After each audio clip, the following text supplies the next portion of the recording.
هذا القرآن يوحدنا لطريق الخير يوجهنا الله تعالى أنزله ورسول الله معلمنا. السلام عليكم ورحمة الله وبركاته. الحمد لله رب العالمين، والصلاة والسلام على نبينا وحبيبنا وقدوتنا محمد وعلى آله وصحبه أجمعين. يقول الله سبحانه وتعالى في كلامه المجيد: أعوذ بالله السميع العليم من الشيطان الرجيم، بسم الله الرحمن الرحيم. الذين يأكلون الربا لا يقومون إلا كما يقوم الذي يتخبطه الشيطان من المس، ذلك بأنهم قالوا إنما البيع مثل الربا وأحل الله البيع وحرم الربا، فمن جاءه موعظة من ربه فانتهى فله ما سلف وأمره إلى الله ومن عاد فأولئك أصحاب النار هم فيها خالدون. يمحق الله الربا ويربي الصدقات والله لا يحب كل كفار أثيم. إن الذين آمنوا وعملوا الصالحات وأقاموا الصلاة وآتوا الزكاة لهم أجرهم عند ربهم ولا خوف عليهم ولا هم يحزنون. يا أيها الذين آمنوا اتقوا الله وذروا ما بقي من الربا إن كنتم مؤمنين، فإن لم تفعلوا فأذنوا بحرب من الله ورسوله، فإن تبتم فلكم رؤوس أموالكم لا تظلمون ولا تظلمون، وإن كان ذو عسرة فنظرة إلى ميسرة وأن تصدقوا خير لكم إن كنتم تعلمون. واتقوا يوما ترجعون فيه إلى الله ثم توفى كل نفس ما كسبت وهم لا يظلمون. میرے بھائیو، دوستو، اللہ کے فضل و کرم سے ہم اور آپ رمضان کے ایام گزار رہے ہیں. اللہ تعالی ہماری عبادات کو، ہمارے روزے، تراویح اور دیگر سارے نیک اعمال کو شرف قبولیت سے نوازے اور ہم تمام لوگوں کی گردنوں کو جہنم سے آزاد کر دے، اور ہمارے وہ افراد جو دنیا سے گزر چکے ہیں اللہ تعالیٰ ان سب کو معاف کر دے. آمین یا رب العالمین. کل کے درس میں نے بتایا تھا اللہ کا خطاب بندوں کے نام، اللہ کا خطاب بندوں کے نام. اس میں سب سے پہلا پوائنٹ ہم نے یہ دیا تھا کہ اللہ تعالیٰ نے عام انسانوں سے خطاب کیا ہے. دنیا میں بسنے والے جتنے بھی انسان ہیں سبوں کو اللہ نے مخاطب کیا ہے. وہ باتیں گزر چکی ہیں. پھر اس کے بعد ہم نے بتایا کہ اللہ نے ایمان والوں کو مخاطب کیا ہے، ایمان والوں کو. اور کل جو بات آئی تھی وہ یہ کہ اللہ نے ایمان والوں کو کن کن باتوں کا حکم دیا، اس میں سے 15 باتیں آپ کے سامنے پیش کی گئی تھی. آج میں آپ کے سامنے جو بات رکھنا چاہتا ہوں وہ یہ کو مخاطب تو کیا، اس کا دوسرا پہلو یہ ہے کہ کن کن چیزوں سے منع کیا ہے. ان میں سے بھی 10 یا 15 انشاءاللہ آپ کے سامنے رکھنا چاہتا ہوں کہ کن کن چیزوں سے منع کیا ہے. چلیے پہلی چیز لیتے ہیں اللہ کا فرمان، سورہ بقرہ آیت نمبر 264: یا ایھا الذین آمنوا لا تبطلوا صدقاتکم بالمن والاذی. ایمان والو اپنے صدقات کو احسان جتا کر اور تکلیف دے کر باطل نہ کرو. اس کا مطلب یہ ہوا کہ صدقہ، خیرات اگر بندہ کسی کے ساتھ کرے، کسی پر کرے، کسی کے ساتھ احسان کرے، کبھی کسی کام میں آ جائے یا پریشانی میں مدد کر دے، کبھی احسان نہ جتلائے. کمزور ایمان والے احسان جتلا دیتے ہیں، کچھ دن خدمت کرتے ہیں اور وقت آنے پر کہہ دیتے ہیں کہ تمہاری کیا حیثیت ہے، تم وہ وقت بھول گئے جب میں تمہارے ساتھ ایسا کیا تھا. نہیں میرے بھائی، اگر آپ اللہ کے لیے کرتے ہیں تو کبھی بھی احسان نہ جتائیے اور تکلیف نہ دیجیے. احسان جتانے سے اور تکلیف دینے سے آپ کا صدقہ جو اجر والا تھا وہ باطل ہو گیا. اسی لیے انسان کو چاہیے اپنی حالت کو بدلے اور کسی کے ساتھ بھی احسان کرے، چاہے وہ رشتہ دار ہو یا دور کا ہو، کبھی بھی احسان نہ جتلائے، اس لیے کہ ہم نے اللہ کے لیے پیش کیا ہے تو اللہ اس کا اجر دے گا، انسان کے ساتھ اس کا کوئی تعلق نہیں ہے۔ چلیے دوسرا خطاب لیجئے جو نہیں کی شکل میں ہے۔ اللہ نے کچھ کاموں سے جو منع کیا ہے ان میں سے دوسری بات یاد رکھیے، یا ایھا الذین آمنوا لا تقولوا راعنا وقولوا انظرنا واسمعوا وللکافرین عذاب علیم۔ اے ایمان والو، راعنا نہ کہا کرو۔ نبی صلی اللہ علیہ وسلم کی مجلس میں ہوتے تو یہود و نصارہ آپ صلی اللہ علیہ وسلم کو راعنا تھوڑا سا ٹیڑھا میڑا کر کے کہتے راعینا، حالانکہ راعینا کا اصل مطلب یہ ہوتا ہے ہماری رعایت کیجئے، لیکن اپنے منہ کو بگاڑ کر کے راعینا کہتے تھے، بغض میں، عناد میں، دشمنی میں، یعنی ہمارے چرواہے۔ دیکھیں تھوڑا سا فرق پڑ جانے سے معنی میں کتنا فرق پڑ گیا۔ راعینا ہماری رعایت کیجئے، راعینا ان بدبختوں نے کہا ہمارے چرواہے۔ یہ آیت ہمیں بتلاتی ہے کہ ہمیں اور آپ کو ایسا لفظ استعمال نہیں کرنا چاہیے کسی کے لیے بھی جس میں نقص کا پہلو ہو، بے ادبی کا پہلو ہو۔ کیا کہا کرو دربار رسالت میں؟ انظرنا، ہماری طرف نظر کرم کیجئے۔ تو اس سے کیا پتہ چلا کہ انسان کا ادب ہر حال میں ہونا چاہیے، یہ جائے کہ اللہ اس کے رسول کا ادب ہو، یہ سب پر مقدم ہے، والدین کا ادب ہو، عام انسانوں پر مقدم ہے، لہٰذا ایسی بات بھی آدمی منہ سے نہ نکالے جس میں بے ادبی کا ذرہ برابر بھی شائع ہو۔ تیسرا خطاب لیجئے جو نہیں کی شکل میں ہے۔ اللہ نے فرمایا یا ایھا الذین آمنوا اتقوا اللہ بقي من الربا وذروا ما بقي من الربا ان کنتم مؤمنین۔ اے ایمان والو اللہ سے ڈرو، اس لیے کہ تقوی ہوگا تو ہم برائی چھوڑ سکتے ہیں۔ وذروا ما بقي من الربا، اور جو بھی سودی لین دین ہے تمہارے پاس، سودی رقم باقی ہے اسے چھوڑ دو، کسی کے ہاں پیسہ باقی ہے مت لیا کرو۔ ان کنتم مؤمنین، اگر تم لوگ ایمان والے بندے ہو۔ کیا پتا چلا؟ سودی لین دین، سود پر تعاون کرنا، سود کی لکھائی کرنا، اگر کسی کے سود کا باقی ہے پیسہ اسے چھوڑ دیجئے، یہ اللہ کا حکم ہے۔ اور ساتھ ہی ساتھ ایمان کے ساتھ اس کو اٹیچ کر دیا ہے، شرط لگا دی ہے اگر مومن ہو تو چھوڑ دو، اگر مومن نہ ہو تو تمہاری مرضی ہے، اور اس کے بعد پھر اللہ کی جو مرضی ہوگی اللہ اس کے ساتھ وہ معاملہ کرے گا۔ لہذا نبی صلی اللہ علیہ وسلم نے سود لینے والے، سود دینے والے، سود کی لکھائی کرنے والے، سود پر گواہ، سب پر لعنت کیے، سب پر لعنت کیے۔ اور آج سودی کاروبار اور سودی لین دین، سود کھانا مسلمانوں کا مشغلہ بنتا جا رہا ہے۔ یا سبحان اللہ، پیسوں میں سب سے خراب پیسہ سود کا ہوتا ہے، جس کی پیدائش ہی حرام ہے۔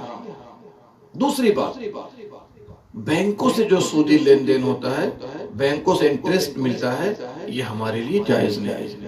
ہم لے لیں گے، کھائیں گے نہیں، کسی نیک مصرف میں لگا دیں گے، عام راستے وغیرہ بن رہے ہیں اس میں لگا دیں گے، اس طرح سے کسی غریب بچی کی شادی ہونے والی اس میں لگا دیں گے، لیکن ہمیں کھانا نہیں ہے۔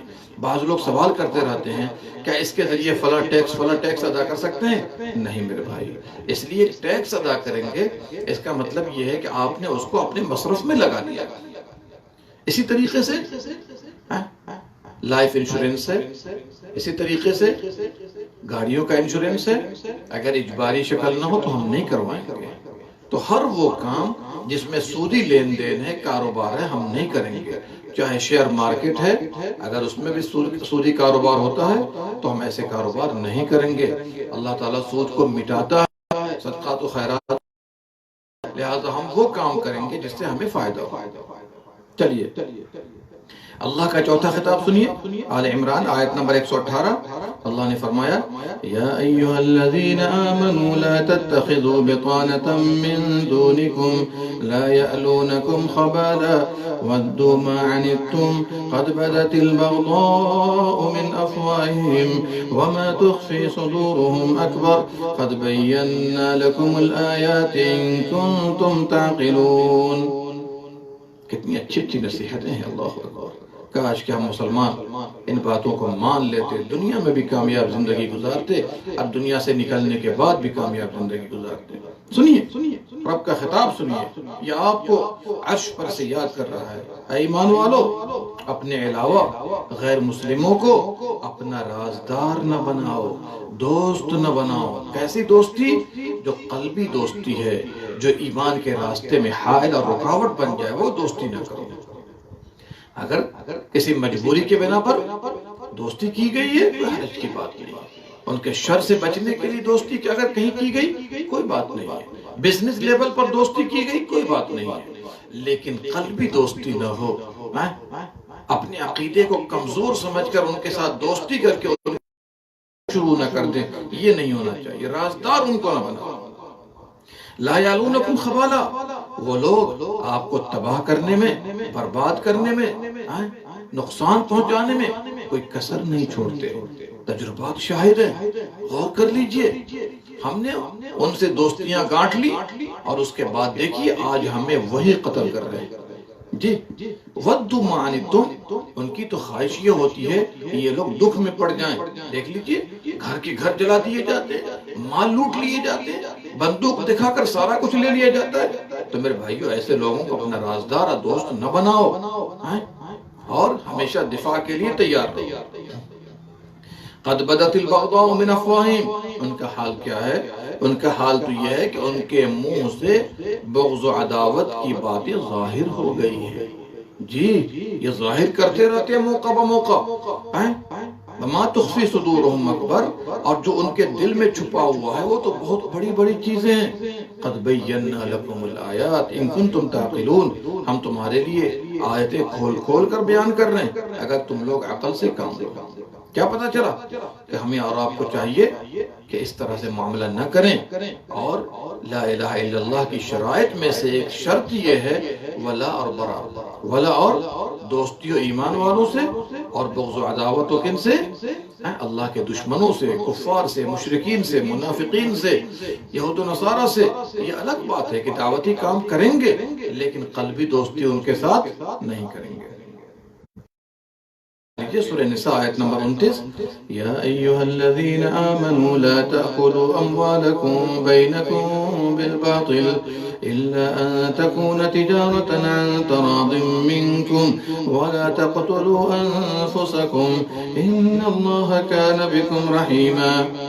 ایمان والو، اپنے مالوں کو باہم باطل طریقے سے نہ کھاؤ، یعنی کسی بھائی کا مال باطل طریقے سے نہ کھانا، ان کی رضامندی سے کھانا ہو اگر کھانا، الا ان تکون تجارۃ عن تراض منکم، اگر باہمی رضامندی ہو جائے تجارت کے لیے اور اس کے ذریعے آدمی اپنا معاوضہ لے لیتا ہے یا اپنا حصہ لیتا ہے تو کوئی بات نہیں۔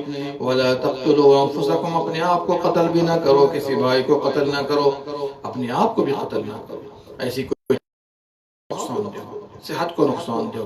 آج کے دور میں سگریٹ، تمباکو، بیڑی، زردہ، حقہ، گل، گٹکا، شراب نوشی ہے، چرس، افیون ہے، بھنگ ہے، اس طرح کی جتنی بھی گندی چیزیں، اس کے ذریعے انسان اپنے آپ کو قتل کرتا ہے۔ اس آیت کریمہ کی روشنی میں اپنی جانوں کو نہ قتل کرو، یہ تمام چیزیں حرام ہیں۔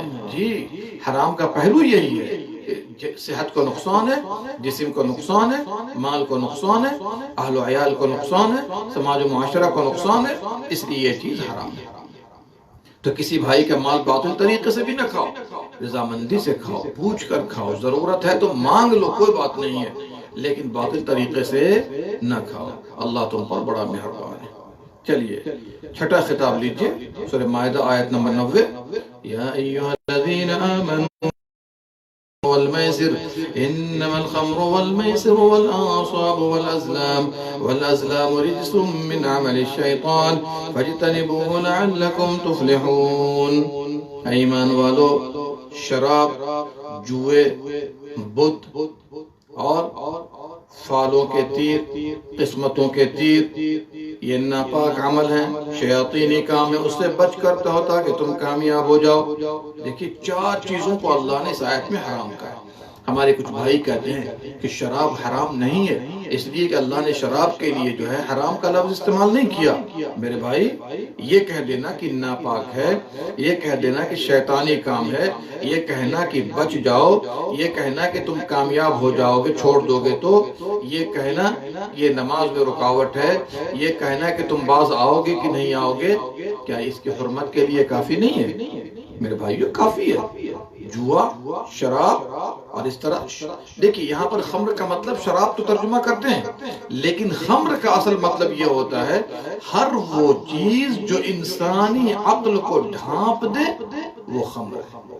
جی، ہر وہ چیز جس سے انسانی عقل متاثر ہونے لگے وہ خمر ہے، وہ حرام، چاہے وہ سگریٹ، چاہے اس میں معمولی نشہ کیوں نہ ہو، سگریٹ، تمباکو، بیڑی، زردہ، حقہ، گل، یہ سب میں نشہ ہے۔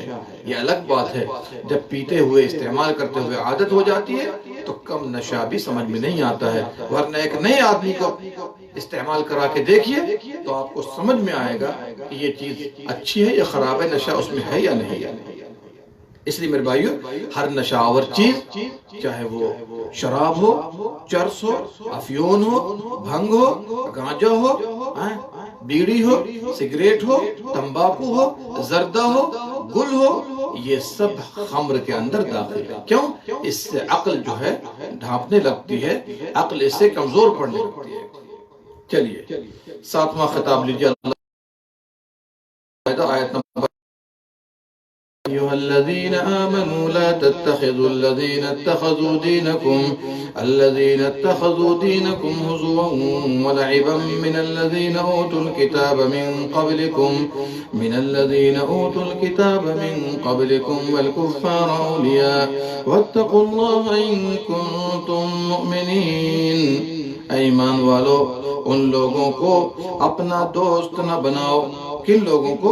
جنہوں نے تمہارے دین کو کھیل کود بنا لیا، چاہے وہ اہل کتاب میں سے ہو، یہود و نصارہ میں سے، یا کفار ہو، مشرکین ہو، ان کو اپنا دوست نہ بناؤ۔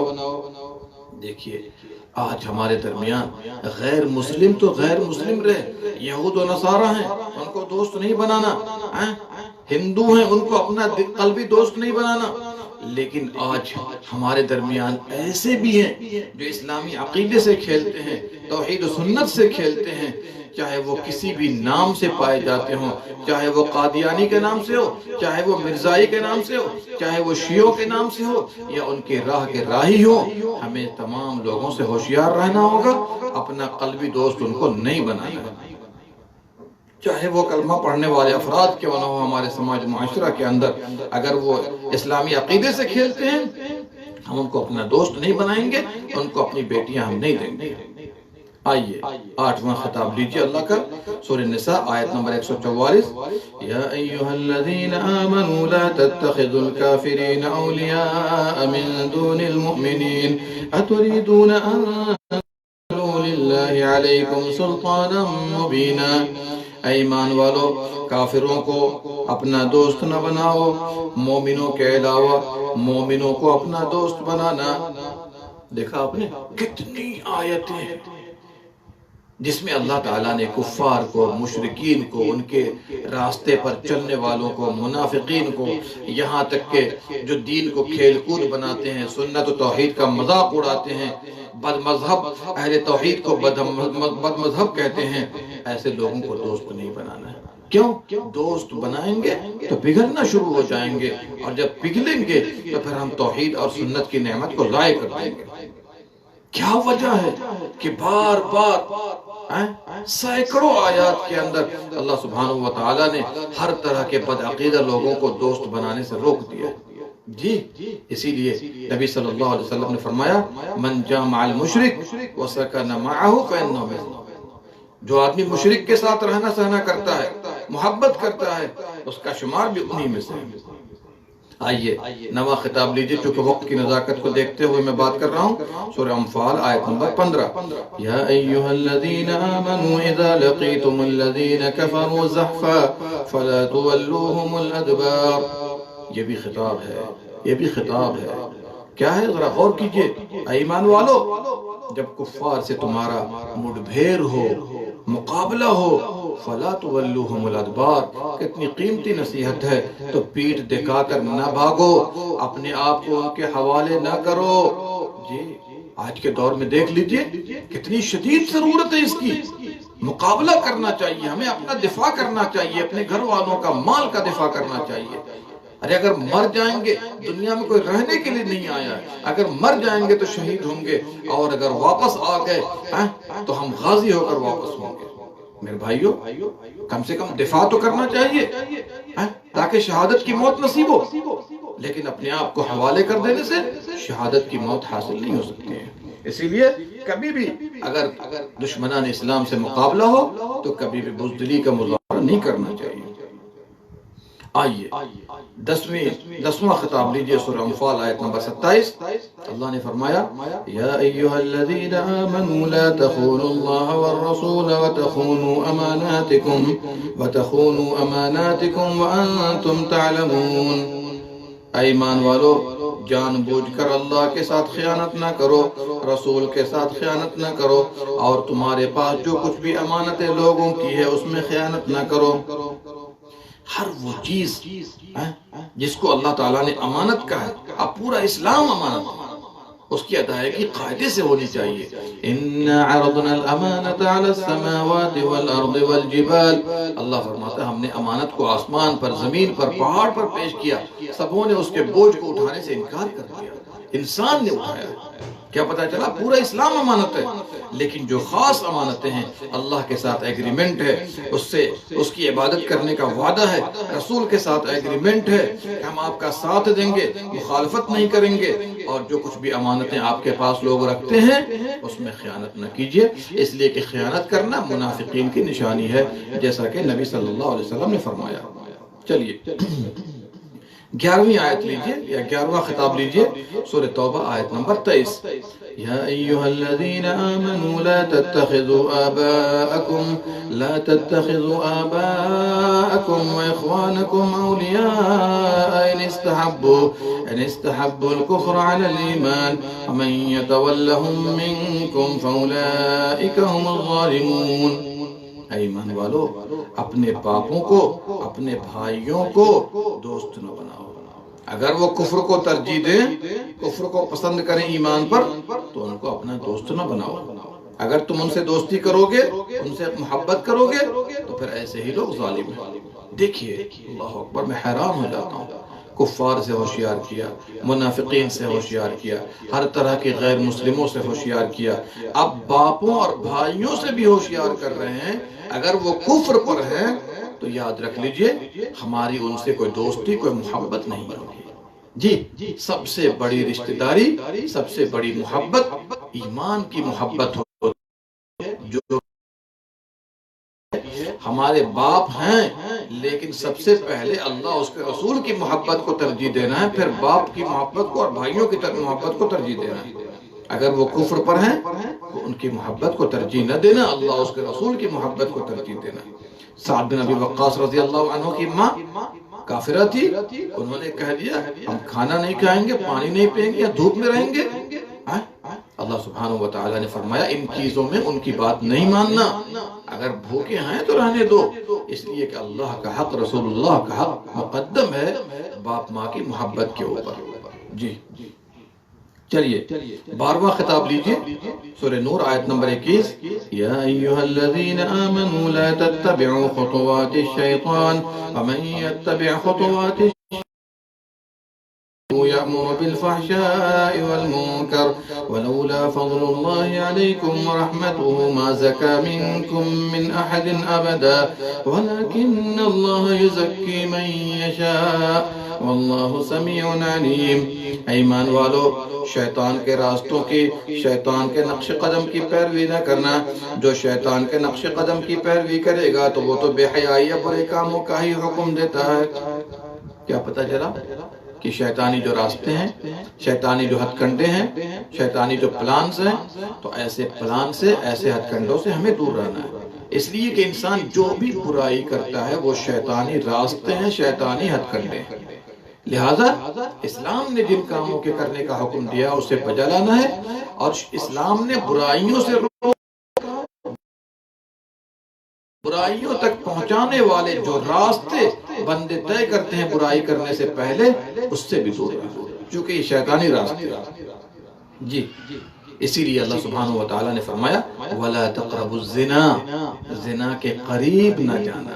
یہ نہیں کہا زنا نہیں کرنا، اس لیے کہ زنا تک پہنچانے والے جتنے راستے ہیں اس کو طے نہیں کرنا۔ طے کرو گے کہ تم زنا میں پڑ جاؤ گے، اور یہی وجہ ہے کسی کو میسج نہ کیجئے، کسی عورت کو میسج نہ کیجئے، کسی سے بات نہ کیجئے، غیر محرم لڑکی ہے اس کے قریب مت جائیے، اس سے خلوت تنہائی اختیار مت کیجئے، ان کے ساتھ سفر مت کیجئے، غیر محرموں کے پاس بیٹھ کر چاہے وہ دین کی بات کیوں نہ ہو ایسی بات نہ کیجئے، ورنہ یہ راستے کہاں لے کے چلے جائیں گے؟ تک لے کے چلے جائیں گے۔ ہنسی مذاق نہ کیجئے، اس لیے کہ انسان کمزور ہے، آپ کی پیشانی پر نہیں لکھا ہے کہ آپ برائی نہیں کریں گے، اور شیطان تو اسی طاق میں ہوتا ہے۔ چلیے سورہ نور آیت نمبر 27 لیجئے، یہ 13واں خطاب ہے، اللہ نے کس کام سے منع کیا ذرا اس پر بھی غور کیجئے۔ یا ایھا الذین آمنوا لا تدخلوا بیوتا غیر بیوتکم لا تدخلوا بیوتا غیر بیوتکم حتی تستأنسوا وتسلموا علی اہلها ذالکم خیر لکم لعلکم تذکرون۔ اے ایمان والو، اپنے گھروں کے علاوہ کسی گھر میں داخل نہ ہونا یہاں تک کہ تم اجازت نہ لے لو، یہاں تک کہ تم رضامندی معلوم نہ کر لو اور ان پر سلام کرو، یہ تمہارے لیے بہتر ہے، امید کہ تم لوگ نصیحت حاصل کرو گے۔ دیکھا، یہ برائی سے بچاؤ کا ایک راستہ اللہ نے بتا دیا ہے۔ برائیاں کیوں ہوتی ہیں؟ ہم بلا جھجک اپنے خاص رشتہ داروں کے گھروں میں داخل ہو جاتے ہیں، یعنی جو غیر محرم ہے، چچی ہے، دادی ہے، فلاں ہے، اس طرح سے وہاں غیر محرم لوگ ہوتے ہیں، غیر محرم لڑکیاں ہوتی ہیں، یہ جو ہے بوائے فرینڈ ہے، یہ گرل فرینڈ ہے، یہ پھوپھی زاد ہے، یہ ماما زاد ہے، یہ خالہ زاد ہے۔ بالکل نہیں جاؤ، اگر جاتے ہو تو عورتوں سے بالکل دور رہو، اگر دور نہیں رہتے تو شیطان ایسے موقع سے فائدہ اٹھا کر انسان کو برائی میں لگا دیتا ہے۔ جی کتنی اچھی بات ہے، برائی کے راستے سے بچاؤ کا اللہ تعالیٰ نے ایک طریقہ دے دیا ہے کہ اپنے گھروں کے علاوہ کسی بھی گھر میں بلا اجازت داخل نہ ہونا۔ جی بہت ممکن ہے اس میں عورت ہی ہو اور کوئی نہ ہو، بہت ممکن ہے، آپ کا ارادہ تو ٹھیک ہے لیکن شیطان ہاتھ پاؤں مار کے آپ کو برائی کے راستے پر لگا دے گا۔ 14واں خطاب لیجئے اللہ سبحانہ و تعالیٰ کا کہ اللہ تعالیٰ کس چیز سے منع کر رہا ہے۔ یا ایھا الذین آمنوا لا تقدموا بین یدی اللہ لا تقدموا بین یدی اللہ ورسولہ واتقوا اللہ ان اللہ سمیع علیم۔ اے ایمان والو، اللہ اور اس کے رسول سے آگے نہ بڑھو، اللہ اور اس کے رسول سے آگے نہ بڑھو، واتقوا اللہ، ہر حال میں اللہ سے ڈرتے رہو، اللہ سننے والا ہے، جاننے والا ہے۔ رسول سے آگے بڑھنے کا مطلب کیا ہوتا ہے؟ کون بڑھے گا اللہ اس کے رسول سے آگے؟ جو اسلام میں ایسی بات کرے جو اللہ نے اور رسول نے نہیں فرمایا ہے، اپنی طرف سے فتویٰ دے، شرک و بدعات کو ایجاد کر دے، توحید و سنت کے راستے سے لوگوں کو دور کرے، اپنی بات مقدم کرے، اپنے علماء کی بات کو مقدم کرے، اپنے اماموں کی بات کو مقدم کرے اللہ اس کے رسول کے فرمان پر، تو یہ اللہ اس کے رسول سے آگے بڑھنا ہے۔ میرے بھائیو، قرآن و سنت کی پیروی کرو، قرآن و سنت پر چلو، اس لیے کہ اگر آپ قرآن و سنت کے خلاف بات کرو گے تو اللہ اس کے رسول سے آگے بڑھ رہے ہو، اس سے پرہیز کرنا چاہیے۔ جی، اور ان لوگوں کو بھی ہوش کے ناخن لینا چاہیے جو اپنی بات کو آگے رکھتے ہیں اور قرآن و سنت کو سائڈ کر دیتے ہیں۔ علماء کی بات ہمیں ماننی ہے لیکن شرط کے ساتھ ہے نا، مطلق نہیں ہے، شرط کے جب تک وہ قرآن و سنت کے مطابق بات کریں ہم ان کی بات کو مانیں گے۔ مستقل اطاعت اللہ کی ہے، مستقل اطاعت رسول اللہ صلی اللہ علیہ وسلم کی ہے، ان دونوں کے علاوہ مستقل اطاعت کسی کی بھی نہیں، چاہے وہ صحابہ کرام کیوں نہ ہو۔ اگر ان کی بات بھی قرآن و سنت کے مخالف ہو تو ہم عذر پیش کر دیں گے کہ جائے کہ علماء کرام اور ائمہ کرام کی بات ہو۔ اب چاروں اماموں نے اس بات کی تلقین کر دی ہے امت کو کہ ہم لوگوں کی بات قرآن و سنت کے مخالف و دیوار مار دینا، لہذا ہر حال میں قرآن و سنت کی پیروی کرنا ہے، پیارے نبی صلی اللہ علیہ وسلم کے فرامین کی پیروی کرنا ہے۔ آئیے 15واں خطاب دیکھیے سورہ حجرات آیت نمبر 11۔ یا ایھا الذین آمنوا لا یسخر قوم من قوم عسى ان یکونوا خیرا منهم ولا نساء من نساء أن يكن خيرا منهن ولا تلمزوا أنفسكم ولا تنابزوا بالألقاب بئس الاسم الفسوق بعد الإيمان ومن لم يتب فأولئك هم الظالمون. ایمان والو، کوئی مرد کسی مرد سے مذاق نہ اڑائے، کوئی قوم کسی قوم سے مذاق نہ اڑائے. مذاق اڑانا اہل ایمان کا شیوا نہیں ہے. کوئی عورت کسی عورت سے مذاق نہ اڑائے، ہو سکتا ہے وہ ان سے بہتر ہو، جس کا مذاق اڑایا جا رہا ہے وہ بہتر ہو ہم سے، ہم مذاق نہ اڑائیں. وَلَا تَلْمِزُوا أَنفُسَكُمْ، اور کسی کی عیب جوئی نہ کرو، کسی کے پیچھے نہ پڑو، کسی کی ٹوہ میں نہ پڑو، اور کسی کو برے لقب سے بھی یاد نہ کرو. کتنے اچھے آداب اور اخلاق اللہ ہمیں سکھا رہا ہے. بئس الاسم الفسوق بعد الایمان، ایمان لانے کے بعد یہ بہت ہی برا نام ہے. بہت ایسی حرکتیں اختیار کرے اور جو توبہ نہیں کرے گا وہی لوگ ظالم ہے. کیا پتا چلا؟ آپسی محبت، آپسی ہمدردی، آپسی اتحاد کو برقرار رکھنے کے لیے بھائی چارگی کو ختم کرنے والی جو چیزیں ہیں اللہ تعالیٰ نے کھول کھول کر بیان کر دیا. کاش کہ ہم مسلمان اس پر عمل کرتے اور لوگوں میں عام کرتے تاکہ بھائی چارگی ہماری برقرار رہتی اور اتحاد ہو جاتا. یہ 15 خطاب ہم نے پیش کیا قرآن سے کہ اللہ تعالیٰ نے کن کن کاموں سے منع کیا، لیکن تفصیل کا موقع نہیں ہے. آپ جا کر کے قرآن کو پڑھیے ترجمے کے ساتھ سمجھ بوجھ کر، تاکہ یہ ساری باتیں سمجھ میں آ جائے گا.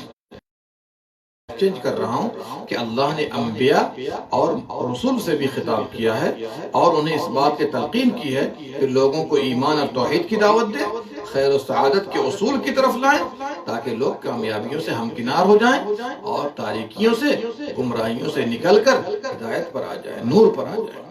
آئیے انبیاء کو خطاب اللہ نے کس طرح کیا ہے. آئیے پہلا خطاب ہم لیتے ہیں نوح علیہ السلام کے بارے میں. اللہ کے نبی نوح جو سب سے پہلے رسول ہیں، ان کو اللہ نے کیا خطاب کیا ہے قرآن میں؟ سورہ ہود آیت نمبر 36 اور 37.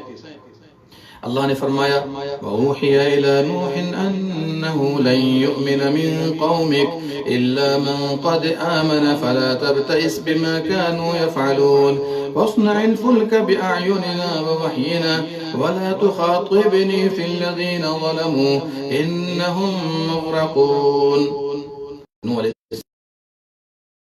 کیا آپ کی قوم میں سے لوگ ایمان نہیں لائیں گے مگر جو لوگ ایمان لا چکے ہیں وہی ایمان پر باقی رہیں گے، باقی لوگ ایمان نہیں لائیں گے. اور آگے کیا کہا؟ وہ جو حرکتیں کر رہے ہیں آپ ان پر غم نہ کریں، افسوس نہ کریں. وَاصْنَعِ الْفُلْكَ بِأَعْيُنِنَا وَوَحْيِنَا، آپ ہماری آنکھوں کے سامنے کشتی بنائیے اور ہماری وحی کے مطابق کشتی بنائیے، جس طرح ہم نے آرڈر کیا. اور ظالموں کے بارے میں ہم سے کوئی بات چیت نہیں کیجیے، ان کو اللہ تعالیٰ سب کو ڈبا کر کے رہے گا. کیا پتا چلا؟ اس آیت کریمہ میں اللہ تعالیٰ نے اپنے نبی نوح علیہ السلام کو خطاب کیا اور خطاب کرنے کے بعد ساری باتیں کھول کھول کر رکھ دی ہے. اور بات آگے آئے گی کہ اللہ تعالیٰ نے انہوں نے جب اپنے بیٹے کی سفارش کی فَقَالَ رَبِّ إِنَّ ابْنِي مِنْ أَهْلِي الحق وأنت أحكم الحاكمين قال يا نوح إنه ليس من أهلك إنه عمل غير صالح فلا تسألني ما ليس لك به علم إني أعظك أن تكون من الجاهلين. پہلی آیتوں میں اللہ تعالیٰ نے نوح علیہ السلام کو کہا کشتی بنائیے، اور انہوں نے اللہ رب العالمین کے حکم کی تعمیل کرتے ہوئے کشتی بنائی. اور یہاں پر اللہ تعالیٰ کی ایک صفت آنکھ کا بھی اس بات ہوتا ہے، لیکن جس طرح اس کی شان کے لائق ثابت ہے تو ہم نے مان لیا. ہم کوئی تعویل، کوئی تحریف، تعطیل نہیں کریں گے. جب نوح علیہ السلام نے اپنے رب کو پکارا اور کہا میرا رب، میرا بیٹا تو میرے اہل سے ہے اور آپ کا وعدہ سچا ہے، حاکم ہے، تو اللہ یا نوح انہو لیس من اہلک، اے نوح یہ تیرا بیٹا جو کافر ہے تیرے اہل میں سے نہیں ہے. انہو عمل غیر صالح، اس کا کام تو نیک نہیں ہے، اس نے ایمان قبول نہیں کیا، نیک عمل نہیں بجا لائے. فلا تسألنی ما لیس لک بہ علم، جس چیز کا آپ کو علم نہیں اس کے بارے میں سوال نہ کیجئے. میں آپ کو نصیحت کر رہا ہوں، ایسا نہ ہو کہ آپ بے علم میں سے نہ ہو جائیں. کیا پتا چلا؟ کہ اگر کوئی آدمی اسلام پر نہیں ہے، توحید پر نہیں ہے، تو کوئی بھی کسی کے لیے شفاعت نہیں کر سکے گا، اور اگر شفاعت کر بھی دے تو شفاعت قبول نہیں کی جائے گی۔ یہ نوح علیہ السلام کا بیٹا ہے، صلبی بیٹا ہے، لیکن اس کے باوجود اتنے بڑے نبی اور رسول ہو کر کے سفارش کی، لیکن اللہ نے سفارش کو رد کر دیا۔ ابراہیم علیہ السلام اپنے باپ کے لیے شفاعت نہیں کر پائیں گے، اسی طریقے سے اللہ اکبر محمد صلی اللہ علیہ وسلم اپنے چچا کے لیے شفاعت کریں گے، لیکن ابو طالب کے لیے شفاعت کریں گے، چونکہ ایمان نہیں لائے تھے، وہ جہنم سے نہیں نکل سکتے۔ کیا پتا چلا کہ شفاعت کے لیے کچھ شرطیں ہیں۔ پہلی شرط تو یہ ہے اللہ کی اجازت ہو، جس کے لیے شفاعت کی جا رہی ہے اللہ ان سے راضی ہو، اور اللہ کس سے راضی ہے؟ اہل توحید سے راضی ہے، اہل شرک اور کفر سے راضی، اہل بدعت سے راضی نہیں۔ جب نوح علیہ السلام کی سفارش قبول نہیں ہو رہی ہے تو بھلا بتائیے آج ہماری عوام، آج شرک کرنے والے لوگ، آج غیر اللہ کو پکارنے والے لوگ کیسی کیسی باتیں کرتے ہیں، ہماری کشتی نکال دیں گے، ہم تو دامن پکڑ کے مچل جائیں گے، وہ قبر میں بھی ہماری مدد کریں گے۔ میرے بھائیو، یہ شیطانی دھوکے ہیں، یہ شیطانی دھوکے ہیں۔ شیطان دھوکہ دے دے کر لوگوں کو مطمئن کرتا ہے اور ساتھ ساتھ توحید و سنت سے دور کرتا ہے۔ آدمی کو ہوشیار ہو جانا چاہیے۔ آئیے دوسرا خطاب لیجئے، اللہ تعالیٰ نے اپنے نبی زکریا علیہ السلام کو مخاطب کیا تھا۔ کیا؟ یا زکریا نبشرک بغلام اسمہ یحییٰ لم نجعل لہ من قبل سمیہ۔ دیکھا، اے زکریا ہم تجھے بشارت دے رہے ہیں ایک غلام کی، ایک بچے کی، جس کا نام یحییٰ ہوگا۔ بچے کی بھی بشارت اور نام بھی بتلا دیا، اور یہ بھی کہہ دیا لم نجعل لہ من قبل سمیہ، اس کا ہم نام اس سے پہلے ہم نے کسی کو بنایا ہی نہیں۔ یہ بھی ایک خطاب ہے اللہ تعالیٰ کا اپنے دوستوں کے ساتھ، اپنے دوست کے ساتھ زکریا علیہ السلام کو یہ خطاب کیا ہے۔ تیسرا خطاب لے لیجئے کہ اپنے رسولوں اور نبیوں کو کیا خطاب کیا۔ اللہ کے نبی یحییٰ علیہ السلام کے بارے میں اللہ کا فرمان، یا یحییٰ خذ الکتاب بقوہ، اے یحییٰ کتاب کو مضبوطی سے پکڑنا۔ جی بقوہ، ایک تو ہے کتاب پکڑو مضبوطی کے ساتھ۔ یہ مضبوطی کے ساتھ پکڑنے کا مطلب کیا ہے؟ کہ کتاب پڑھنا ہے، کتاب پڑھنا ہے اور اس پر عمل کرنا ہے، یہ ہے مضبوطی کے ساتھ پکڑنا ہے۔ آج ہمارا حال کیا ہے؟ قرآن پکڑتے ہیں، قرآن پڑھتے ہیں، لیکن مضبوطی سے نہیں پکڑتے، قوت کے ساتھ نہیں پکڑتے۔ اور یہی وجہ ہے کہ امت کا بہت بڑا طبقہ ایسا ہے، قرآن پڑھتا تو ہے لیکن قرآن پر عمل کرنا، قرآن کے احکامات کو لینا، قرآن کی توحید کو لینا اس سے دور ہے۔ اس بنا پر آج رسوائی ہمارے ساتھ ہے۔ چلیے چوتھا خطاب لیجئے، اللہ کے نبی عیسیٰ علیہ السلام کی شان میں اللہ کا خطاب، اذ قال اللہ یا عیسیٰ ابن مریم اذکر نعمتی علیک وعلی والدتک۔ اس وقت کو یاد کیجئے جبکہ اللہ نے کہا عیسیٰ بن مریم جو تم پر ہے، تمہاری والدہ پر ہے۔ یا سبحان اللہ، ایسی آیتوں کو اگر نصارہ سمجھ گئے ہوتے تو کبھی بھی ان کو اللہ کا بیٹا یا اللہ نہیں مانتے۔ آج لوگ اندھیرے میں، سوچئے اللہ سبحانہ وتعالی نے تو پہلی بات کر دی ابن مریم کا، مریم کا بیٹا۔ جو عورت کا بیٹا ہوگا کبھی بھی وہ اللہ نہیں ہو سکتا۔ دوسری بات کہا میری نعمت کو یاد کرو جو تم پر ہم نے کی ہے، تمہارے والدہ پر کی ہے۔ کیا پتا چلا کہ تم پر بھی میری نعمت ہے، تمہاری والدہ پر بھی ہے، تو یہ دونوں عبادت کے لائق نہیں ہو سکتے ہیں۔ قرآن کی آیات پر غور تو کیجئے، اس سے کیا پتا چلا؟ دونوں انسان تھے، دونوں کھاتے پیتے تھے، اللہ کی نعمتوں سے فائدہ اٹھاتے تھے، اللہ کی روزی لیتے تھے۔ کوئی بھی گاڈ بننے کے لائق، اللہ بننے کے لائق، خدا بننے کے لائق نہیں ہے، بلکہ یہ سب انسان ہیں۔ اس میں کوئی شک نہیں کہ نیک تھے، اس میں کوئی شک نہیں کہ عیسیٰ علیہ السلام نبی اور رسول تھے، اس پر تو ہمارا کوئی اعتراض ہی نہیں ہے۔ ہم تو ایمان لاتے ہیں، جو ایمان نہیں لائے گا مسلمان ہو کر وہ کافر ہو جائے گا۔ لیکن غلو نہیں کرنا چاہیے، مبالغہ آرائی سے کام لے کر اللہ کا بیٹا نہیں بنانا چاہیے۔ چلیے پانچواں خطاب لیجئے اللہ سبحانہ وتعالیٰ کا، اللہ کے نبی ابراہیم علیہ السلام کی شان میں ہے۔ اللہ نے فرمایا وَإِذْ بَوَّأْنَا لِإِبْرَاهِيمَ مَكَانَ الْبَيْتِ أَلَّا تُشْرِكْ بِي شَيْئًا وَطَهِّرْ بَيْتِيَ لِلطَّائِفِينَ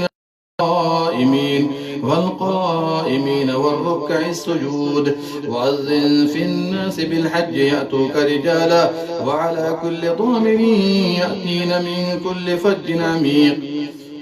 جب ہم نے ابراہیم علیہ السلام کو خانہ کعبہ مشرفہ کی جگہ متعین کر دی تو یہ بھی بتلا دیا اللہ تشرک بی شیئا، کہ میرے ساتھ کسی کو ساجی نہ بنانا، میرے گھر کو طواف کرنے والوں کے لیے، قیام کرنے والوں کے لیے، رکوع سجود کرنے والوں کے لیے پاک و صاف کر دینا۔ کیا مطلب ہوا کہ خانہ کعبہ کی بنیاد کس پر ہے؟ توحید پر ہے۔ اور دو چیزیں جو سب سے پہلے پیش کی ہیں، طواف کرنا، قیام کرنا، چونکہ ہم اس طرف رخ کر کے نماز پڑھتے ہیں، یہ دونوں خصوصیت ہے کعبہ مشرفہ کی، اللہ نے اس کو سب سے پہلے پیش کر دیا ہے۔ اس لیے ہمیں اور آپ کو چاہیے یہ سمجھ لیں کہ کعبہ کی بنیاد توحید ہے، شرک نہیں ہے۔ مکے کے لوگ اپنے آپ کو ابراہیم علیہ السلام کے مذہب پر ہونے کا دعویٰ کرتے تھے، لیکن ان کے اندر شرک تھا، اور اس بنا پر نبی صلی اللہ علیہ وسلم نے ان سے لڑائیاں کی ہیں، غزوات کی ہیں۔ کیا پتا چلا کہ نام لینے سے نہیں ہوتا، بلکہ حقیقت دیکھنا ہوتا ہے کہ حقیقت میں بندہ توحید پر ہے یا شرک پر ہے، اور اللہ کا معاملہ پھر اس کے ساتھ دنیا میں بھی ویسے ہی ہوتا ہے اور آخرت میں بھی ویسے ہی ہوتا ہے۔ دوسرا خطاب لیجئے، اسی کے ساتھ ہے وَأَذِّن فِي النَّاسِ بِالْحَجِّ، لوگوں میں حج کا اعلان کر دیجئے۔ اللہ معمولی سی آواز تھی، صفا پہاڑی پر چڑھ کر ایک روایت کی روشنی میں آواز لگا دی، دنیا کے کونے کونے کے صلب میں تھے، ماؤں کے رحم میں تھے، سبوں نے جن کو اللہ تعالیٰ نے حج کا موقع دینا تھا سبوں نے لبیک کہا، اور حج ہر آنے والا حاجی اور معتمر ماشاءاللہ اسی لبیک کی بنا پر آتا ہے۔ چلیے دوسرا خطاب دیکھیے، وَنَادَيْنَاهُ أَن يَا إِبْرَاهِيمُ قَدْ صَدَّقْتَ الرُّؤْيَا إِنَّا كَذَلِكَ نَجْزِي الْمُحْسِنِينَ، ہم نے ان کو آواز دی۔ اس سے کیا پتا چلا کہ اللہ رب العالمین کی ایک صفت آواز دینا بھی ہے، لیکن جس طرح اس کی شان کے لائق۔ یہ اللہ کی صفت ہے، ہمیں اس صفت کو ماننا ہے، بلا کیف کوئی کیفیت پیش نہیں کرنی ہے۔ کیا آواز دی؟ صدقت الرؤیا، تو نے خواب کو سچ کر دکھایا، خواب کو سچ کر دکھایا۔ اسی طرح ہم نیک لوگوں کو بدلہ دیا کرتے ہیں۔ کیا پتا چلا کہ انبیاء کا خواب وحی کی قسم ہوتی ہے، لیکن انبیاء کے علاوہ کوئی بھی ہو، اولیاء ہوں، علماء ہوں، ان کا خواب وحی کی قسم نہیں ہے۔ اگر اچھا خواب ہے تعویل و توجیہ کی جائے گی، لیکن دین کی کوئی بنیاد یا دین کے اعمال کی بنیاد اس پر ہم نہیں رکھ سکتے ہیں۔ یہ نہیں کہ ہمارے خواب میں نبی صلی اللہ علیہ وسلم یہ سکھا کر کے گئے، نہیں میرے بھائی، قرآن و سنت کے مطابق خواب ہے اور قرآن و سنت کی مخالفت نہیں ہو رہی ہے تو ہم مان لیں گے، لیکن اگر کوئی ایسا وظیفہ، کوئی ایسا عمل خواب میں آ کر نبی صلی اللہ علیہ وسلم بتائیں یا کوئی بھی آ کر بتائے تو ہم قرآن و سنت سے ٹیلی کریں گے۔ اگر مل جائے تو ٹھیک ہے، مان لیں گے، اور اگر نہیں تو پھر ہم کبھی بھی ماننے کو تیار نہیں ہیں۔ چھٹا خطاب لیجئے، نبی اللہ داؤد علیہ السلام کے بارے میں ہے۔ اللہ نے کیا فرمایا؟ یا داؤد انا جعلناک خلیفۃ فی الارض فاحکم بین الناس بالحق ولا تتبع الهوى فیضلک عن سبیل اللہ ان الذین یضلون عن سبیل اللہ لهم عذاب شدید بما نسوا یوم الحساب۔ ہم نے آپ کو زمین میں خلیفہ بنایا، فحکم بین الناس بالحق، ہر خلیفہ، ہر ذمہ دار کی ڈیوٹی کیا ہے؟ لوگوں کے درمیان حق کے ساتھ فیصلہ کرے۔ فیصلہ حق کے ساتھ ہوگا، امن و امان ہوگا، اللہ تعالیٰ ایسے لوگوں کے لیے ہر طرح کے اسباب مہیا کر دے گا۔ وَلَا تَتَّبِعِ الْهَوَىٰ، نفسانی خواہشات کی پیروی نہ کرنا، آپ سیدھے راستے سے دور ہو جائیں گے، بھٹک جائیں گے۔ کیا پتا چلا کہ دین پر چلنے میں نفسانی خواہشات کا کوئی دخل نہیں ہونا چاہیے۔ اگر یہ چیز آ جاتی ہے تو آدمی حق کو باطل کر دیتا ہے، توحید کو شرک بنا دیتا ہے، سنت کو بدعت بنا دیتا ہے، حلال کو حرام کر دیتا ہے، اپنی مرضی چلاتا ہے، اللہ اس کے رسول کے اقوال و افعال کو لینے کی فکر میں نہیں ہوتا ہے۔ میں کہہ دینا چاہتا ہوں جتنے بھی آج برے علماء ہیں، چاہے وہ کسی بھی گروہ سے تعلق رکھنے والے ہیں، نفسانی خواہشات کو بالائے طاق رکھ دیں اور قرآن و سنت کو فالو کریں تو باذن اللہ تعالی لوگ ہدایت پر آ جائیں گے۔ چلیے 7واں خطاب اللہ کے نبی موسیٰ اور ہارون علیہ السلام کی شان میں ہے۔ کیا فرمایا؟ فَلَمَّا أَتَاهَا نُودِيَ يَا مُوسَىٰ إِنِّي أَنَا رَبُّكَ فَاخْلَعْ عَلَيْكَ إِنَّكَ بِالْوَادِ الْمُقَدَّسِ طُوًى وَأَنَا اخْتَرْتُكَ فَاسْتَمِعْ لِمَا يُوحَىٰ إِنَّنِي أَنَا اللَّهُ لَا إِلَٰهَ إِلَّا أَنَا فَاعْبُدْنِي وَأَقِمِ الصَّلَاةَ لِذِكْرِي۔ کیا کہا؟ فلما اتاہا، جب موسیٰ علیہ السلام آگ کے پاس پہنچے گئی یا موسیٰ، دیکھیے یہاں پر بھی اللہ کی ایک صفت آواز ثابت ہوتی ہے، لیکن کس طرح آواز دی، کیسی آواز تھی، اس کے بارے میں ہم کوئی گفتگو نہیں کر سکتے، لیکن ایک صفت ثابت ہوتی ہے آواز دینا۔ کیا آواز دی؟ انی انا ربک فاخلع علیک۔ بعض لوگ یہ غلط خیال کر جاتے ہیں کہ اللہ تعالیٰ زمین پر آ گیا تھا، درخت کے پاس آ گیا تھا۔ نہیں میرے بھائی، اللہ سبحانہ وتعالی عرش پر ہے اور اللہ تعالیٰ نے موسیٰ کو آواز لگائی ہے، اور ندا کہتے ہیں دور سے آواز لگانے کو، کیونکہ اللہ سبحانہ وتعالی عرش پر ہے جو ساتوں آسمان کے اوپر ہے، اللہ نے وہاں سے آواز لگائی۔ کیا آواز لگائی؟ انی انا ربک، میں تیرا رب ہوں، فاخلع علیک، دونوں جوتے اتار دیجئے، انک بالواد المقدس طویٰ، آپ مقدس کے اندر ہیں، وَأَنَا اخْتَرْتُكَ فَاسْتَمِعْ لِمَا يُوحَىٰ، میں نے آپ کو چن لیا، آپ کو منتخب کر لیا، جو وحی کی جا رہی ہے ذرا غور سے سنیے۔ اننی انا اللہ، میں اللہ ہوں، بے شک میں اللہ ہوں، لا الہ الا انا فاعبدنی، میرے سوا کوئی معبود برحق نہیں، میری عبادت کرنا، اور عبادتوں کے بعد خاص عبادت کو پیش کر دیا، وَأَقِمِ الصَّلَاةَ لِذِكْرِي، نماز کو میرے ذکر اور میری یاد کے لیے قائم کرنا۔ دیکھا، ایک طرف عقیدے کی دعوت دی، توحید کو پیش کر دیا، اور دوسری طرف عبادت کا حکم دیا۔ کیا پتا چلا؟ صرف کلمہ پڑھ لینا اور توحید کو مان لینا کافی نہیں ہے، جب تک پروف کرنے کے لیے بندہ عبادت کو بجا نہ لائے۔ اس سے کیا پتا چلا کہ عبادت کس میں داخل ہے؟ کس میں داخل ہے؟ ایمان میں داخل ہے۔ جی، اس لیے اللہ تعالیٰ نے سب سے پہلے توحید کا حکم دیا، پھر عبادت کا حکم دیا، اور عبادت میں سب سے بڑی عبادت، جسمانی عبادت میں سب سے بڑی عبادت نماز کا حکم دیا۔ تو میرے بھائیو، عبادتوں کو بحال رکھیے، توحید سیکھیے، اور اللہ رب العالمین کے لیے نماز کو قائم کیجیے۔ چلیے اسی طریقے سے ایک اور مخاطب کیا، اذهب انت واخوك بآیاتی ولا تنیا فی ذکری۔ دیکھیے، دعوت دینے والوں کو اللہ تعالیٰ ایک اسلوب سکھا رہا ہے، ایک طریقہ سکھا رہا ہے۔ کیا کہا؟ موسیٰ اور ہارون جاؤ، میری آیتوں کے ساتھ جاؤ، میری آیتوں کے ساتھ جاؤ۔ ہر دعوت دینے والے کے پاس اللہ کی آیت ہونی چاہیے، علم شرعی ہونا چاہیے۔ دعوت کبھی بھی خواب، منامات، کرامات، عقلی باتیں، فلاں کی باتیں، بزرگوں نے یہ کہا، فلاں نے یہ کہا، فلاں کا لٹریچر ہے، فلاں مولانا نے یہ کہا، اس کی دعوتی میدان میں کوئی ضرورت ہی نہیں ہے۔ جی سنیے، جاؤ اور بھائی کو لے لو، ہارون کو، میری آیتوں کے ساتھ جو علم شرعی ہے، وَلَا تَنِيَ فِي ذِكْرِي، اور اللہ رب العالمین کی آیتیں لے لو، علم شرعی لے لو، توحید لے لو، جاؤ وَلَا تَنِيَ فِي ذِكْرِي۔ یہ ہتھیار ہو گیا۔ دوسرا ہتھیار، ذکر سے غافل نہ ہونا۔ اسی لیے ہر دعوت دینے والا جب بھی دعوت دینے جائے اور عام حالت میں بھی اللہ کا ذکر کرتا رہے۔ کیا پتا چلا؟ داعیان اسلام کو یہ اسلوب اور دعوت کا طریقہ سکھایا جا رہا ہے کہ علم شرعی، اللہ کا ذکر ہر وقت کرتے رہنا چاہیے، عمل میں کوتاہی نہ ہو۔ یہ 8واں خطاب ہے افضل الانبیاء محمد صلی اللہ علیہ وسلم، ان کو بھی اللہ نے کئی ایک خطاب سے نوازا ہے۔ ان میں سے ایک خطاب کیا ہے؟ یا ایہا النبی انا ارسلناک شاہدا ومبشرا ونذیرا وداعیا الی اللہ باذنہ وسراجا منیرا۔ اے نبی ہم نے آپ کو گواہی دینے والا بنا کر بھیجا ہے. جی بعض لوگ غلط ترجمہ کرتے ہیں، حاضر و ناظر بنا کے بھیجا. نہیں، شاہد کا مطلب ہوتا ہے گواہی دینے والا، اس لیے کہ نبی صلی اللہ علیہ وسلم اپنی امت پر بھی گواہی دیں گے اور باقی امتوں پر بھی گواہی دیں گے کہ انبیاء نے اپنی ذمہ داری ادا کی یا نہیں کیا. ومبشر، بشارت سنانے والا، ونذیر، آگاہ کرنے والا، اللہ کی طرف اس کے حکم سے بلانے والا بنا کر بھیجا ہے. وسراجا منیرا، اور روشن چراغ بنا کر بھیجا ہے. یہ نبی صلی اللہ علیہ وسلم کی سب صفتیں بیان کی جا رہی ہیں.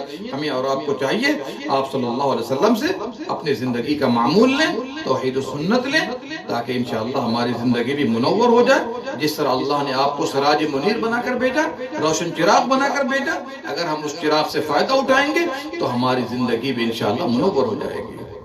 اور یہاں پر ایک بات اور بھی ہے، لوگوں کو اللہ کی طرف بلانا بھی ہے، لیکن توحید و سنت کی دعوت دینی ہے. علم شرعی ہمارے پاس ہونا چاہیے. جو بلا رہے ہیں قرآن و سنت سے اس کو مزین کیجئے، تب جا کر آپ کی دعوت کامیاب ہوگی. چلیے اسی طریقے سے اللہ سبحانہ وتعالی نے فرمایا یا ایھا المزمل قم اللیل الا قلیلا، اے چادر میں لپٹ کر سونے والے رات کو قیام کیجئے مگر تھوڑا.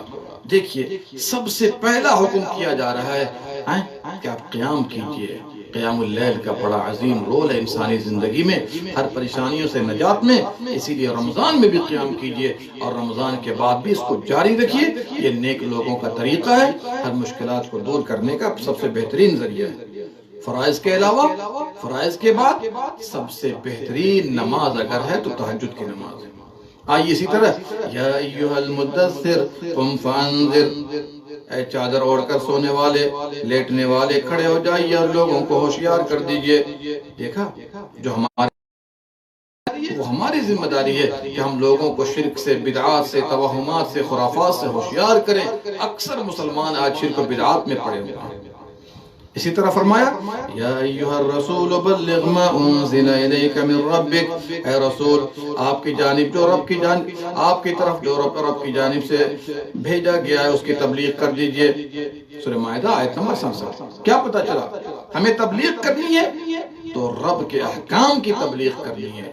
رب نے جو ہمیں دیا ہے، جو علم شرعی ہے، اس کی تبلیغ کرنی ہے. افسوس کیا ہے آج ہر آدمی اپنے اپنے مفکر، اپنے اپنے علماء، اپنے اپنے اکابر اور بنائے ہوئے علماء کی تبلیغ کر رہے ہیں. میرے بھائیے ان کی باتیں ہمارے سر آنکھوں پر ہیں، لیکن قرآن و سنت کے مطابق ہونا چاہیے. اگر بڑا علامہ ہو، فہامہ ہو، شیخ الاسلام ہو، کوئی بھی ہو، حضرت جی ہو، اگر قرآن و سنت کے مطابق ہے سر آنکھوں پر، اور اگر مطابق نہیں ہے تو ہم اس کو نہیں مانتے چاہے وہ کوئی بھی آدمی. جی تبلیغ اللہ رب العالمین کے نازل کردہ احکام کی ہونی چاہیے، اپنی طرف سے کسی اور چیز کی تبلیغ نہیں ہونی چاہیے، قصہ کہانی کی نہیں ہونی چاہیے. اب آئیے یہ ہم نے ایک نمونہ دیا ہے 10 تاکہ ہم اور آپ یہ سمجھ لیں کہ اللہ نے اپنے انبیاء کو بھی کس طرح خطاب کیا ہے.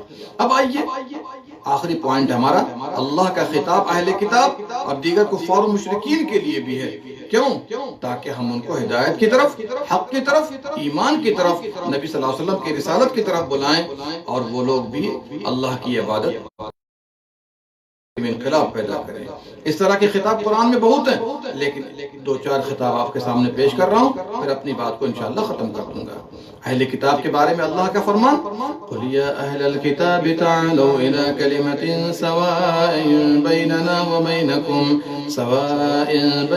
وَبَيْنَكُمْ أَلَّا نَعْبُدَ إِلَّا اللَّهَ. آپ کہہ دیجئے اہل کتاب آؤ ایک ایسے کلمے کی طرف جو ہمارے درمیان تمہارے درمیان برابر ہے کہ ہم اللہ کے سوا کسی اور کی عبادت نہیں کریں گے. سارے مذہب کے لوگ مانتے ہیں اللہ کو، ایک اللہ کی عبادت کریں، اس میں کوئی جھگڑا نہیں، کوئی تکرار نہیں. لہذا جو اتفاقی پوائنٹ ہے اس کو لے لیجئے، اس پر پہلے گفتگو کیجئے، پھر اس کے بعد جو لوگوں نے اختلاف کیا ہے حکمت کے ساتھ ان کو اس طرف بلانے کی کوشش کیجئے. آئیے دوسرا خطاب اہل کتاب سے ہی ہے قُلْ يَا أَهْلَ الْكِتَابِ لِمَ تَكْفُرُونَ بِآيَاتِ اللَّهِ وَاللَّهُ شَهِيدٌ عَلَى مَا تَعْمَلُونَ. سورہ آل عمران آیت نمبر 98. آپ کہہ دیجئے اہل کتاب تم اللہ کی آیتوں کا انکار کیوں کرتے ہو اور اللہ تمہارے اعمال پر گواہ ہے.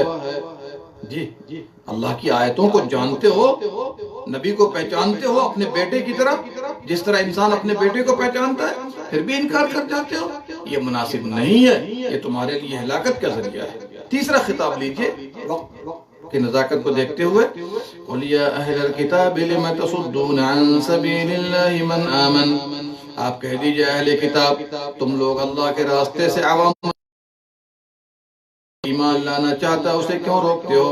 اس کا مطلب یہ ہے کہ اہل کتاب کے اندر بہت ساری شرارتیں تھی، ان میں سے ایک اللہ کی آیتوں کو نہیں مانتے تھے جبکہ معلوم تھا انہیں کہ یہ حق ہے، اور دوسری بات لوگوں کو اللہ کے راستے سے روکتے بھی تھے، یہاں تک کہ جو ان کے علماء ہیں، درویش ہیں، وہ بھی اللہ کے راستے سے روکتے تھے اور لوگوں کا مال باطل طریقے سے کھاتے تھے۔ ایک اور آیت میں اللہ نے فرمایا کہ ان لوگوں نے اپنے علماء کو، اپنے رہبان کو، اپنے عابدوں کو اللہ کے سوا رب بنا لیا ہے، اس لیے کہ کسی بھی عالم کی بات اگر حلال و حرام میں مانی گئی، قرآن و سنت نے حلال کا وہ حرام کہتے ہیں، اس کے برعکس بھی لے لیجئے تو ان کو رب بنانا ہے۔ یہ سب سے پہلے یہود و نصارہ کا طریقہ تھا، اور ہمارے علماء میں جب بگاڑ پیدا ہوگا تو ان کے اندر بھی یہ چیز داخل ہو جائے گی۔ قُلْ أَتَعْبُدُونَ مِن دُونِ اللَّهِ مَا لَا يَمْلِكُ لَكُمْ ضَرًّا وَلَا نَفْعًا وَاللَّهُ هُوَ السَّمِيعُ الْعَلِيمُ، آپ کہہ دیجئے کہ تم لوگ جن کی عبادت کرتے ہو اللہ کے سوا، وہ تمہارے لیے نہ تو نفع کے مالک ہیں نہ تو نقصان کے مالک ہیں، اور اللہ ہی سننے والا اور جاننے والا ہے۔ کیا پتا چلا؟ اللہ کے علاوہ کوئی بھی کسی کے لیے نفع کا مالک نہیں ہے، نقصان کا مالک نہیں ہے۔ اگر آپ کو کچھ نفع مل جائے اللہ نے مقدر کیا ہوا تھا، کوئی نقصان ہو جائے اللہ نے مقدر کیا ہوا تھا، لیکن کسی اور کی عبادت کرنا جن کے پاس یہ ملکیت نہیں ہے، یہ اختیار نہیں ہے، تو اللہ یہ بتا نقصان کے مالک نہیں، تو پھر وہ معبود کیسے بن گئے، تم ان کی پوجا کیسے کر رہے ہو؟ اس سے ان لوگوں کو بھی ہوش کے ناخن لینا چاہیے۔ آج جو اللہ کے بندے جو قبروں میں مدفون ہیں اور لوگ ان کے لیے بہت سارے مراسم عبادت بجا لاتے ہیں، کوئی سجدہ کر رہا ہے، کوئی نذر و نیاز پیش کر رہا ہے، کوئی چادر چڑھا رہا ہے، کوئی چڑھاوا چڑھا رہا ہے، کوئی طواف کر رہا ہے، اور کوئی پکار رہا ہے، کوئی مدد مانگ رہا ہے، میرے بھائیو یہ سارا کام اللہ کے ساتھ ہونا چاہیے تھا۔ جو آج اللہ کے بندوں کے لیے لوگ جہالت میں، لا علمی میں پیش کر رہے ہیں، اس سے توحید کا شیرازہ بکھر جاتا ہے اور آدمی توحید سے نکل کر خوفناک وادی شرک میں داخل ہو جاتا ہے۔ چلیے آیتیں بہت اس سلسلے میں، چھٹا خطاب لیجیے پھر اہل کتاب کو، قُلْ يَا أَهْلَ الْكِتَابِ لَا تَغْلُوا فِي دِينِكُمْ غَيْرَ الْحَقِّ وَلَا تَتَّبِعُوا أَهْوَاءَ قَوْمٍ قَدْ ضَلُّوا مِن قَبْلُ وَأَضَلُّوا كَثِيرًا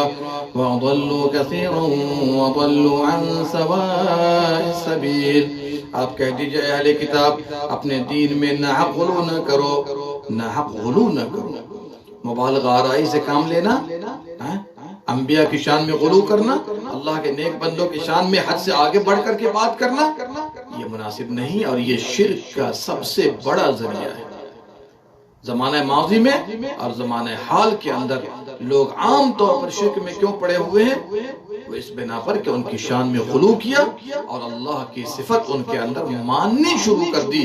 یہ الگ بات ہے کہ انہیں اللہ نہیں مانتے لیکن اللہ کی صفت کو مانتے ہیں۔ اب اللہ یہ ان کے اندر مانتے ہیں کہ نہیں مانتے ہیں؟ مدد ہم مانگتے ہیں اللہ سے، وَإِيَّاكَ نَسْتَعِينُ، لیکن لوگ مدد ان سے بھی مانگنے لگے، تو بھلا بتائیے اللہ کی صفت ان میں ماننے لگے کہ نہیں ماننے لگے؟ اور یہی چیز شرک ہے۔ تو میرے بھائیو غلو نہیں ہونا چاہیے۔ نبی صلی اللہ علیہ وسلم نے فرمایا تم لوگ میری شان میں حد سے غلو نہ کرنا، جس طرح نصارہ نے عیسیٰ علیہ السلام کی شان میں غلو کیا ہے۔ میں اللہ کا بندہ ہوں، اللہ کا نوکر ہوں اور اس کا رسول ہوں، تم لوگ مجھے اللہ کا بندہ اور اس کا رسول کہنا۔ آئیے ساتویں چیز، یا اہل الکتاب قد جاءکم رسولنا یبین لکم کثیرا مما کنتم تخفون من الکتاب، اے اہل کتاب تمہارے پاس ہمارے رسول آئے، بہت سی باتیں وہ کھول کھول کر رکھ رہے ہیں جس کو تم چھپاتے تھے، اور بہت سی چیزوں کو ہمارے نبی بہت سی چیزوں کو معاف کرتے تھے، درگزر سے کام لیتے تھے۔ کیا پتا چلا کہ لوگ چھپاتے ہیں اللہ کے حکام کو، اور آج بھی لوگ اللہ کے حکام کو چھپا رہے ہیں۔ یہ یہود و نصارہ کا شیوا ہے، ہمیں سے پرہیز کرنا چاہیے۔ آٹھواں خطاب لیجئے، قُلْ مَن يُنَجِّيكُم مِّن ظُلُمَاتِ الْبَرِّ وَالْبَحْرِ تَدْعُونَهُ تَضَرُّعًا وَخُفْيًا، آپ ان سے کہیے کہ خشکی اور طریقی تاریکیوں سے تمہیں کون نجات دیتا ہے؟ جی اللہ کے سوا کوئی نجات نہیں دے سکتا. لیکن آج کے دور میں لوگ اپنے معبودان کو پکار رہے ہیں، اولیاء اللہ کو پکار رہے ہیں کہ نجات دے، تکلیف دور کر دے. نہیں میرے بھائی، یہ اللہ کا خاصہ، اللہ کو پکاریے، وہ قیامت کی صبح تک آپ کو نجات نہیں دے سکتے. نواں خطاب لیجئے، قُلْ مَن يَرْزُقُكُم مِّنَ السَّمَاوَاتِ وَالْأَرْضِ، آپ کہہ دیجئے تمہیں کون روزی دیتا ہے آسمان و زمین سے؟ اللہ کے سوا کوئی ہے جو روزی دے سکے؟ لوگوں کو ہوش کے ناخن لینا چاہیے. 10واں خطاب لیجئے، قُلْ لِلَّذِينَ كَفَرُوا إِن يَنْتَهُوا يُغْفَرْ لَهُم مَّا قَدْ سَلَفَ، آپ کہہ دیجئے کافروں سے اگر وہ باز آ گئے اپنے شرک سے تو اللہ تعالیٰ ان کے سابقہ گناہوں کو بھی معاف کر دے گا. جو لوگ بھی آج شرک و بدعت میں لگے ہیں، اگر وہ باز آ جاتے ہیں اللہ تعالیٰ سابقہ گناہوں کو معاف کر دے گا. آئیے آخری پوائنٹ ہمارا کہ اللہ کا خطاب منافقین اور ان جیسے لوگوں سے بھی ہے. 2-3 پوائنٹ لے لیجئے انشاءاللہ تاکہ یہ بات کلیئر ہو جائے.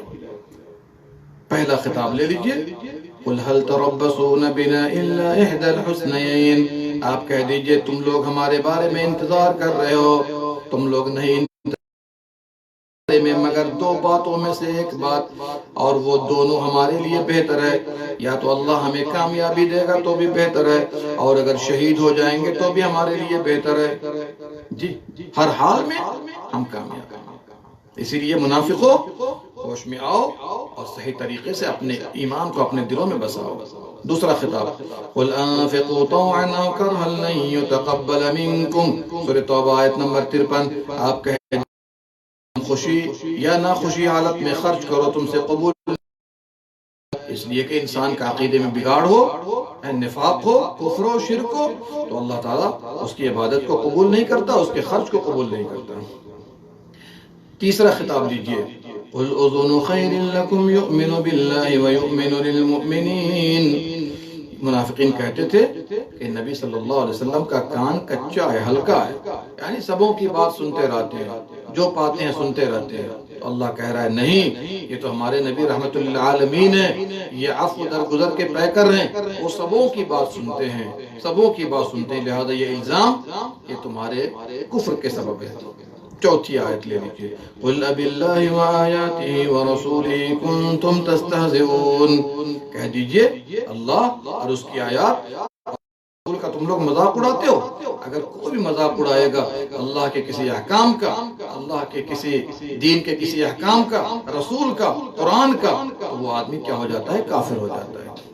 اور آخری خطاب، قُلْ نَارُ جَهَنَّمَ أَشَدُّ حَرًّا لَوْ كَانُوا يَفْقَهُونَ، آپ کہہ دیجئے جہنم کی آگ گرمی سے زیادہ سخت ہے اگر لوگ سمجھ لیں. جی ہمیں اور آپ کو چاہیے، آج اس گرمی کی تو پرواہ کرتے ہیں لیکن جہنم کی آگ کی پرواہ نہیں کرتے. لہذا منافقین کو بھی کہا گیا جو غزوہ تبوک میں پیچھے رہ گئے تھے کہ یہ گرمی سے زیادہ سخت جہنم کی آگ ہے. سورۃ توبہ آیت نمبر 81. اس طرح کے اور بہت سارے خطابات ہیں، ہم اسی پر ڈراپ کرتے ہیں اور باذن اللہ تعالی ہم آپ کو یہ بتا چکے کہ اللہ نے ہر طرح کے لوگوں سے خطاب کیا ہے، عوام الناس سے بھی کیا، انبیاء سے بھی کیا، اہل ایمان سے بھی کیا، منافقین سے بھی کیا، تاکہ آپ کو یہ سمجھ میں آ جائے کہ اللہ تعالیٰ سبوں پر بڑا مہربان ہے، سبوں کو سیدھے راستے پر لانا چاہتا ہے. اور پھر انبیاء کرام کو بھی خطاب کیا تاکہ لوگوں کے ساتھ کیسا معاملہ کریں. اللہ سبحانہ و تعالیٰ ہم سب کو کہنے سننے سے زیادہ عمل کرنے کی توفیق دے، قرآن کو تدبر کے ساتھ پڑھنے والا بنا دے، اور اپنی زندگی میں اس قرآن کو اور اس کی تعلیمات کو نافذ کرنے کی توفیق دے. آمین یا رب العالمین. اللہم صلی علی نبینا محمد وعلی آلہ وصحبہ اجمعین.